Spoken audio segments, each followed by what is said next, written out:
Ako po si kapatid na Abigail Flores Salonga sa lokal po ng Imus sa distrito po ng Cavite South. Ako po sa ngayon ay may tungkulin bilang isang diakonesa at may tungkulin din po sa Buklod. Ako po ay nakapagtapos ng professional caregiver pero sa ngayon po ako ay financial advisor at sa sales din po ako sa aming sariling trading. Ako po ay lumaki na masasabi ko pong relihiyosa kasi lumaki po ako sa protestante, sa Unida Evangelical. Ang mga magulang ko po ay may mga tungkulin doon sa dati naming relihiyon. Nung ako po ay nakapag-asawa, naging 7-day Adventist po ako dahil ang napangasawa ko po ay isang Adventist. Nag-aaral din po ako doon sa Adventist at nabautisman po sa 7-day Adventist Church. Prioridad ko po na sa buhay at lumaki po ako na relihiyosa dahil ang mga magulang ko nga po ay lumaki po ako na nagsisimba doon po sa dati naming relihiyon. Hanggang nakapag-asawa po ako, talagang inano ko po na mapalaki ko ang mga anak ko sa simbahan na naglilingkod din po. Dahil sa akin po, gusto ko po talagang maligtas eh. Hindi lang po ako ang buong kong sambahayan, ang buong ko pong pamilya. Kaya talagang sisikap ko po na maturuan ng mga anak ko na nakilalanin ang Panginoong Diyos. Noong kami po ay nasa 7-day Adventist, ay masasabi ko pong masigasig kaming 7-day Adventist. Kasi po, nag-aaral kami, nagsiseminar kami, doon po lumaki ang mga anak ko at meron din po kaming mga tungkulin doon mag-asawa. Nasa family ministry po kami sa distrito ng Lower Cavite 3B. Ngayon po, nung nag-aaral po kami, nagsiseminar po kami dahil kami po ay naging misyonero, mga missionary po, naging medical missionary, yun po ang tawag doon. Nung nag-medical missionary po kami, pumupunta po kami sa bundok, nagtuturo ng tungkol sa health, nagmi-mission kung saan po. Sa sarili po namin, wala pong sponsor, kundi sa paghahanap buhay namin mag-asawa, tapos po pupunta ulit kami, magbubundak po kami. Ngayon po, yun po, nagmi-mission po kami, na pupunta kami, nagsiseminar po kami sa Bohol, Dumaguete, doon po kami nagmi-mission. Ngayon po, sa pag-aaral po namin, napag-aralan po namin yung nag-iisang tunay na Diyos. Nung nag-aral po kami nag-iisang tunay na Diyos, yung mga kasama po namin sa grupo, meron po kasi kaming naging grupo na naniniwala sa only true God, yung true God. Ngayon po, mas nilawakan po namin yung pag-aaral na mag-asawa, lalo na po yung aking asawa. Sa pag-aaral po namin doon, ay nakita namin na parang iba yung napag-aralan natin sa ginagawa na namin sa 7-day Adventist. Kaya po ang nangyari ay sumisimba pa po kami doon, pero may question na po sa amin.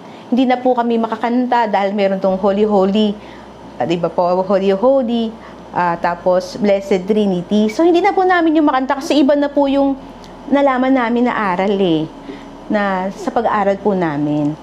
Ngayon po, tinext brigade po kami kasi nga po kami ay mga nasa distrito, may mga tungkulan po sa 7-day Adventist na hindi kami na maaring kausapin ng iba naming kasama dahil baka may dala na kaming maling aral. Kami naman po, hindi na rin sumimba doon dahil ayaw namin na yung mga kaibigan namin doon, mga kasama namin doon sa kapilya. At nag-aral pa po kami. Sa pag-aaral po namin, lagi po kaming nakikinig kay kapatid na ventilasyon. So, lahat po yun pinapakinggan ng asawa ko, kami po sa pamilya. Tapos po, sabi niya sa akin, i-search mo nga, bago po yun, nagtanong siya sabi niya sa akin, i-search mo nga, ano bang relihiyon yung naniniwala sa nag-iisang tunay na Diyos. Hindi ko po akalain na ang iglesia po pala.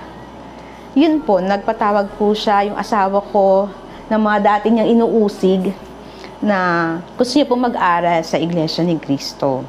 Kaya kami po at saka yung mga anak po namin napuntahan po ng isang manggagawa at nag-aral po kami.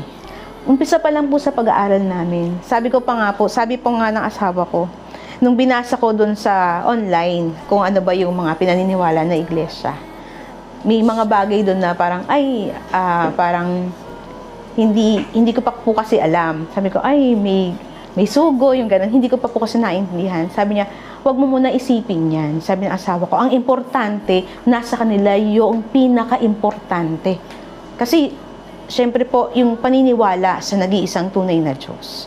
Kaya yun po, nag-aral po kami. Umpisa po na nag-aral po kami ng mga lesson. Ipinapanalangin din po namin yun sa bahay namin. Na ipakita sa amin ng Panginoong Diyos yung katotohanan. Nung malaman po ng mga kasamahan namin dati sa naming relihiyon, sa Seventh-day Adventist, na kami ay nag-aaral sa Iglesia ni Cristo, marami po silang pumupunta po sa amin. Kinakausap po kami, tapos pinapaliwanag po nila, baka daw na-confuse lang kami or doon sa pagkakaintindihan sa doktrina doon sa Seventh-day Adventist. Kaya nagpupunta po sila sa amin, pinapaliwanagan po nila kami. Pero ganun din po, mas lalo po kaming nakita namin yung pagkakaiba yung liwanag po sa Iglesia ni Cristo na mga aral. Kaya nagpatuloy po kami. Sa panahon po na kami ay nagpatuloy sa pag-aaral ng mga doktrina ng aming buong sambahayan, lalo pong lumalim ang pag-aaral po namin at lalo ko pong napatunayan na ang Ka Felix Manalo ang tunay, ang sugo ng Diyos sa huling kapanahunan, sa ating pong panahon. At sa mga pagsamba rin po, ako po ay masaya na nasa tunay po ako, na narinig po ako ng ating Panginoong Diyos sa aking panalangin dahil ang sinasamba ko na po ay ang tunay na Diyos. Nabautismahan po kami noong July 14, 2020. Kami po yung mga unang nabautismahan after pandemic po. Dito po sa Tagaytay po, sa Silang po.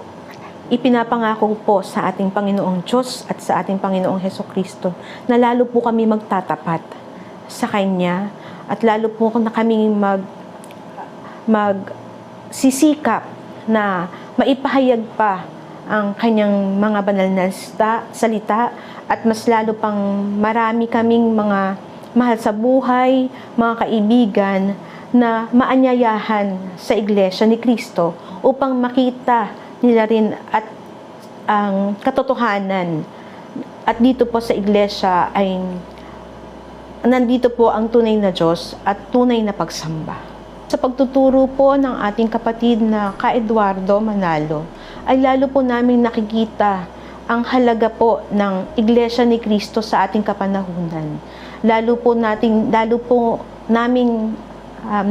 napapagtibay ang aming pananampalataya. Lalo po kami nahahanda kung ano man ang mararanasan natin sa panahon pang darating. At lalo pong nating ihahanda ang ating sarili na lalong pang magsikap na makapag-anyaya pa dahil po ito ay ating tungkulin.